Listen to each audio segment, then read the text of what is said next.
Украина армиясы Орусиянын 10 негизги мунай иштетүүчү заводуна сок курду. Күйүүчү май менен камсыздаган ишканалардын айрымдары толук токтоду. Украина армиясынын дрондору ал тургай 2,5 миң чакырым алыстагы Омскиге чейин жетти. Азыр Орусияда Украинанын чабуулуна кабылбаган бир да ири мунай кайра иштетүүчү завод калган жок. Орусияда кара май кризиси күндөн күнгө курчуп баратат. Май куйган жайларда карапайым айдоочулар бензин талашып урушуп жатса, президент Путин күйүүчү майды коңшу өлкөлөрдөн импорттоого жол берген мыйзамга кол койду. Орусиядагы каатчылыктын кесепети Борбор Азияга дагы жетти. Чөлкөмдүн өлкөлөрү кандай чара көрүп жатышат? Кыргызстан карамайды кайдан алат? Эң чоң тобокелдик Кыргызстан менен Тажикстанда. Мына ушул жана башка суроолорго биз жана дүйнө берүүсүндө жооп издейбиз. Омскидеги мунай иштеткен завод Орус-Украин чегинен 2,5 миң чакырым алыстыкта жайгашкан. Жергиликтүү тургундар заводко 12 дрон тийгенин айтышат. Reuters агенттиги өз булактарына таянып жазгандай, заводдун иши азырынча токтоду. Вот он, весь заводик наш полыхает. 12 штук. 6-июлга караган түнү соккудан заводдогу суткасына 24,5 миң тонна чийки мунай иштеткен жабдык бузулуп, өрт чыккан. Бул ишкана жыл ичинде 22 миллион тонна кара майды кайра иштетет. Бул Орусиядагы жалпы көлөмдүн болжол менен 10%на барабар. Reuters агенттиги жазгандай, 2024 жылы завод 5 миллион тонна бензин жана 8 миллион тоннага жакын дизель май чыгарган. Алыскы Сибирдеги заводко чейин жеткен дрондор кармаштын географиясын гана кеңейтпестен Украинанын алыс аралыкка учуучу дрондорунун күчүн көрсөттү. Он еще спонсировал многих блогеров, СМИ, буквально они там на зарплате у них сидели. Омскидеги мунай заводу бул жөн эле ири ишкана эмес. Ал көптөгөн блогерлерди жана жергиликтүү маалымат каражаттарын каржылап келген. 6-июлга чейин акча алгандар. Омск коопсуз. Дрондор буга чейин эч качан жетпейт деп айтышкан. Бирок ошол учурда эле шаардагы чалгындоочу дрондор байкалган болчу. Ошентсе да алар чет элдик агенттер дүрбөлөң салып жатат. Аларга ишенбегиле, расмий маалыматты гана уккула дешкен. Ошондуктан заводко жасалган дрондордун чабуулу жергиликтүү тургундарды катуу нес кылды. Ошол күнү көптөр Иртыш дарыясынын жээгинде эс алып жүрүшкөн. Дрондор дарыянын үстүнөн тизилип учуп өткөнүн көргөндө эл айран таң калды.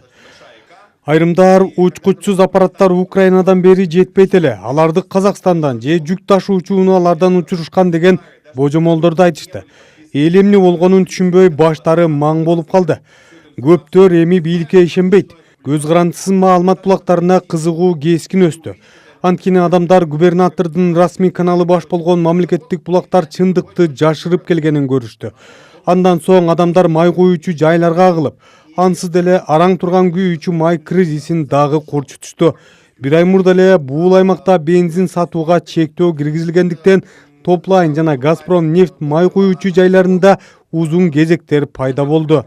Возникли огромные очереди, нам присылали там очень много видео, как Омск мунай иштетүүчү ишканасы Газпром нефть компаниясына карайт жана Орусиядагы 40 мунай иштетүүчү заводдун эң ириси деп эсептелет. Кыргызстандын мунай рыногунда анын да мааниси чоң. Бул тууралуу алдыда дагы кеңири сөз кылабыз. Соңку бир нече жумада украиналык дрондор Нижегород, Самара, Тюмень облустарындагы, Башкырстандагы жана Краснодар крайындагы мунай иштеткен заводдорго бир нече жолу сок курду. Кечээ эле украиналык дрондор Орусиянын абадан коргонуу системасынан өтүп, Сибирдеги мунай иштетүүчү заводко сок курду. Бул эми өзүнчө бир окуя эмес, согуштун жаңы чындыгы болуп калды. Азыр Орусияда Украинанын чабуулуна кабылбаган бир да ири мунай кайра иштетүүчү завод калган жок. Белгилей кетсек, 6-июлга карай Киевдин дрондору Орусиядагы 10 эң ири мунай заводдун баарына, Ленинград облусунан тартып Омскиге чейин чабуул койду. Алар Кириши нефтеоргсинтез, Лукойл Волгоград мунай кайра иштетүүчү заводу, Лукойл Нижнегород мунай кайра иштетүүчү заводу, Лукойл Пермь мунай кайра иштетүүчү заводу, Москва заводу, Рязань заводу, Ярослав нефтеоргсинтез, Туапсе, Татарстандагы Танеко заводу, Омск мунай кайра иштетүүчү заводу. Бул маселе Анкарада өткөн НАТОнун саммитинде да көтөрүлдү. I think that's one of the dynamics that's changed in this. Менимче бул акыркы бир нече айдагы согуштагы эң чоң өзгөрүүлөрдүн бири. Орусияга өзүнүн аба мейкиндигин коргоо кыйын боло баштады. Биз бул жагдай согушту токтотуу боюнча сүйлөшүүлөргө шарт түзөт деп үмүттөнөбүз. Украина армиясы мындай тактикасы менен Кремлдин согуштук машинасын токтотууну көздөйт. 2022 жылы Украинага ар тараптан согуш ачкандан бери орус армиясы дээрлик күн сайын абадан чабуул жасайт. Кыш маалында Украинанын энергетикасын бутак алган. Көптөгөн далилдерге карабастан расмий Москва карапайым калк жашаган райондорго сок куруп жатканын моюнга албайт. Украинанын Днепр-Осент долбоорунун маалыматына караганда, Омск мунай заводуна алыс аралыкка учалган жаңаланган FP-1 үлгүсүндөгү дрондор соккурган. Бул украиндер өздөрү кураган дрондор күн-түн дебей жердеги объектилерди бутак алат. Конструкциясы өтө жөнөкөй, асманга учурганга дагы жеңил. 60 килограммга чейин жүк көтөрөт, чейин учат, 7 саатка чейин абада боло алат, ылдамдыгы саатына 205 чакырымга жетет. Мындай бир дрондун баасы болжол менен $55,000 түзөт. Жасалма интеллект менен жабдылган дрондор буга чейинки учуучу аппараттар кайсы жерде атып түшүрүлгөнүн, радарлар кайда экенин жана кайсы маршруттар колдонулганын талдайт. Орусиянын абадан коргонуусундагы алсыз жерлерин аныктап, бутага жетүү үчүн жаңы жолдорду табат. 4 жылдан ашуун согушка баткан Украинанын коргоо министрлигинин башына былтыр айтадиси, мурунку санарип министри 35 жаштагы Михаил Федоров келгенде эле эми согуштун нугу такыр башка жака өзгөрөөрүн айрым серепчилер болжошкон. Украина жаңы согуштук тактикасын колдоно баштаганда, Орусия өз стратегиялык объектилерин, анын ичинде мунай заводдорун кантип коргой алат? Бул жерде эң негизги маселе украиндердин арзан дрондору менен Орусиянын кымбат абадан коргонуу ракеталарынын таймашы болуп жатат.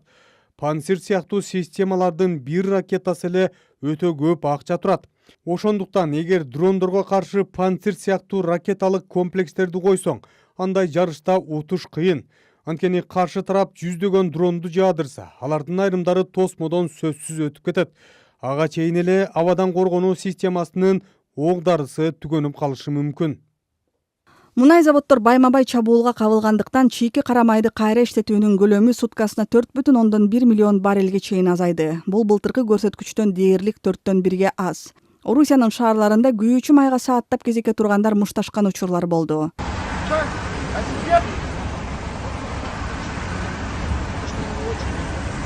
Это кошмар вообще.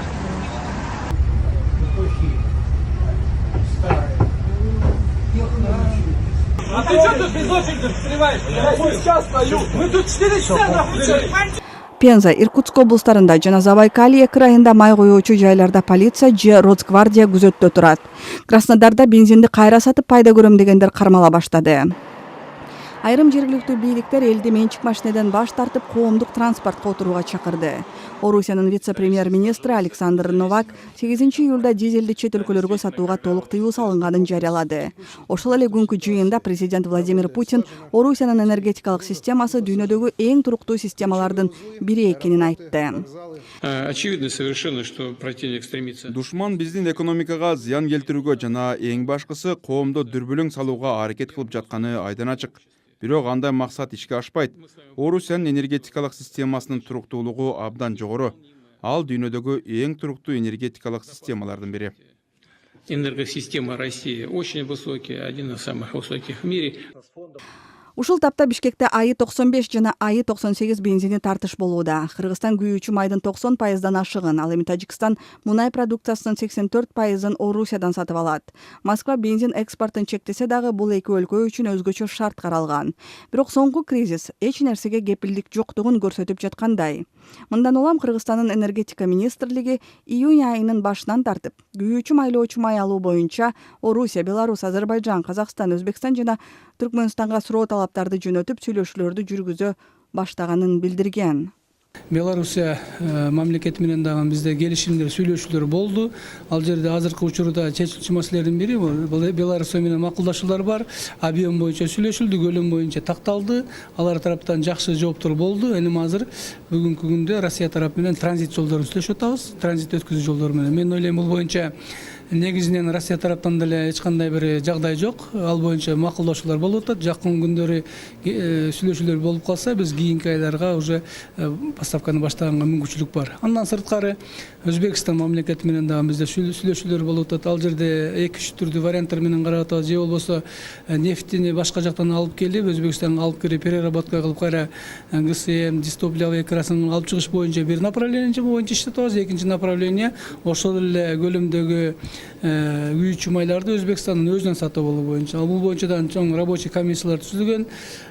Андан сырткары жакын күндөрдө сөз болуп аткан биз баягы Кытай мамлекети боюнча дагы чоң келишимдер болуп атат. Запас боюнча бир жагдай кандай, бир таңкыстык пайда болушу мүмкүнбү эми убактылуу жагдай? Мындай айтканда запас боюнча мен азыр мынча көлөм же болбосо мынча айга деп так маалымат бергеним мен ойлоп атам мындай туура эмес болуп калышы мүмкүн. Бирок жакынкы күндөрдө бизде мындай таңкыстык боюнча маселе болбош керек.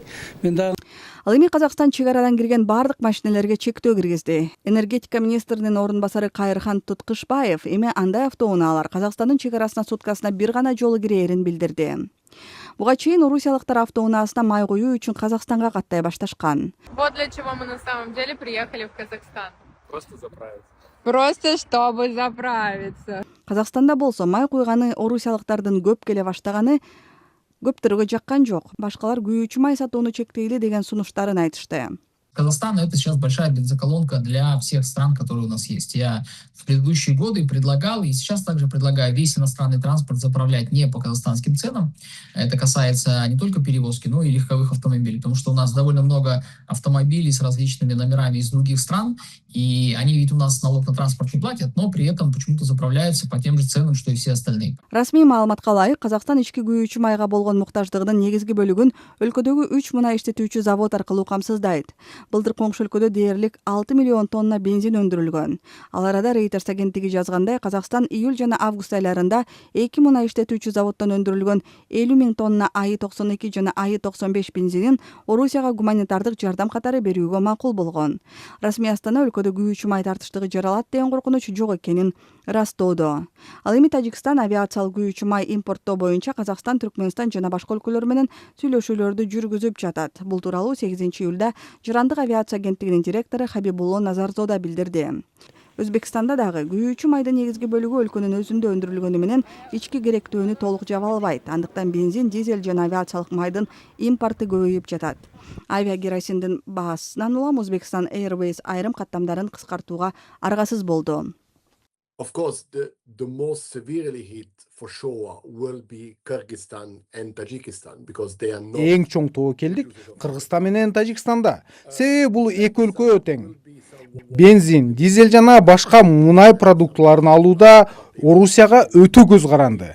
Мындан тышкары алардын өзүндө күйүүчү майды жетиштүү көлөмдө кайра иштетүү мүмкүнчүлүгү да жок. Ошондуктан бул кризис электр энергиясын өндүрүүгө эмес, биринчи кезекте күндөлүк жашоонун кымбатташына таасир этет. Күйүүчү май кымбаттаса же тартыш болсо анын кесепети дароо эле транспортко, айыл чарбасына жана жалпы экономикага тиет. Өзбекстан бир аз жакшыраак абалда, бирок кризис узакка созулса, анын кесепети бул өлкөгө да тийиши мүмкүн. Биз Украина, Орусиянын энергетикалык инфраструктурасына соккуну дагы күчөтүп, алар мурдагыдан да натыйжалуу болот деп күтөбүз. Бул Орусиянын өндүрүш мүмкүнчүлүгү дагы кыскарат дегенди билдирет. Мындан улам баары Борбор Азия лидерлеринин чечимине байланыштуу болот. Алар кадимки режимден чыгып, чыныгы аймактык энергетикалык рынок түзүүгө, бири-бирине реалдуу жардам берүүгө жана энергетикалык булактарын диверсификациялоого даярбы же жокпу? Негизги суроо ушул. Бул импортты гана эмес, өлкөлөр ортосундагы энергетикалык тең салмактуулукту дагы өзгөртүүнү талап кылат. Менимче, орто жана узак мөөнөттөгү эң чоң коркунуч баанын кымбатташы. Эгер экономика күйүүчү майга көз каранды бойдон калса, анын таасири адамдардын күнүмдүк жашоосунун дээрлик бардык жагына тийиши мүмкүн. Mostly to make easy revenues that allows them to strengthen their power in the short term. Эксперттер белгилегендей, Борбор Азиянын энергетикалык системалары дагы эле Орусиянын күйүүчү майына, куурларына жана логистикасына көз каранды. Орусиядагы кризис канчалык созулса, анын чөлкөмдөгү өлкөлөрдүн экономикасына тийгизген кесепети ошончолук күчтүү болушу мүмкүн. Сиз бул боюнча пикириңизди видеонун алтына калтырыңыз. Андан тышкары бул видеону бөлүшүп, лайк басканды дагы унутпаңыз. Берүүнү мен Элиза Кененбаева даярдадым. Саламатта болуңуз.